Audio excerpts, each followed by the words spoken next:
sayda onlara bax. Deməli, burada atom sayı nə qədər olar? Bunu artıq siz görürsünüz buradan. N dənə karbonu var, 2 N dənə hidrogeni var. Atom sayı nə qədər olacaq? Atom sayı 3 N olacaq. MR-ni hesablasaq, yəni nisbi molekul kütləsini hesablasaq. Karbon burada qeyd edeyim, bilirsiniz, 12, 6-dır, hidrogen 1, 1-dir. 6-dırsa karbonun sayı N-dirsə, 6-nı N-ə vuranda nə qədər eləyəcək Leyla? 6N. Hidrogen, yox, 6 nə idi çaşdım. Karbonun kütləsi neçədir? 12. 12-ni N-ə vuranda nə qədər eləyəcək? 12N. Hidrogenin də kütləsi 1-dir. 2N-ə vuranda eləyəcək 2. 12N-lə 2N-i toplayanda uşaqlar nə qədər eləyəcək? 14. Alkanda necə idi kütlə? 14N plus 2. Gəlirik proton sayına.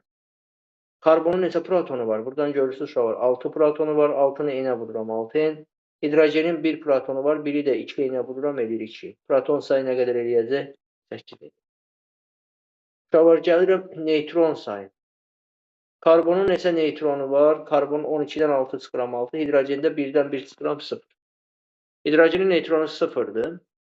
Onu nəzərə almıram. Karbonu nəzərə alıram. 6 neytronu var. Karbonun sayı da N-dir. 6-nı N-ə vururuq uşaqlar. Eləyir nə qədər? 6N. Bunlarda diqqətli olun. Ümumiyyətlə, bütün karbohidrogenlərdə neytron sayı 6N. Çünki hidrogenin 0-dır. Ona görə ancaq karbona görə bax. Uşaqlar, gəlirəm rabitə məsələsi. Rabitə dedik ki, deməli, bunlarda bütün rabitələr nədir? Bütün rabitələr sigma. Bütün rabitələri sigmadır uşaqlar. Burada pi yoxdur. Uşaqlar, biz alkanlarda sigma rabitəni necə tapırdıq? Atom sayı çıxmış.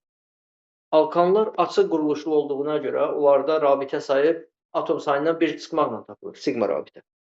Ümumiyyətlə, bütün açıq quruluşlu birləşmələrdə, alifatik birləşmələrin hamısında sigma rabitə atom sayı çıx 1 ilə tapılır. Amma qapalı quruluşlularda sigma rabitə yadda saxlayır.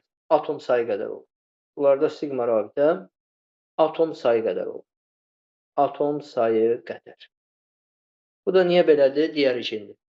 Deməli, bu sigma rabitə nələr arasında yaranır? Biz bunu alkanda öyrənmişdik, burada da belədir. Bir karbon-karbon arasında, bir karbon-hidrogen. Uşaqlar, bunlarda karbon-karbon arası sigma alkanlardan fərqli olaraq və yaxud açıq quruluşlu birləşmələrdən fərqli olaraq N qədər olur. N-1 olmur. Yadınızdadırsa, alkanda N-1 idi. Burada N qədər olur. Amma CH isə hidrogen sayı qədər olur. 2. Hidrogen sayı qədər. Alkanda da belə idi. Digər siniflərdə də belə olur. Bu da niyə belədir? Bax, məsələn, CC1 var, alkan yazır. Bir də var, bir dənə siklo alkan. Uşaqlar, alkanda baxın 3 karbon var. Aralarında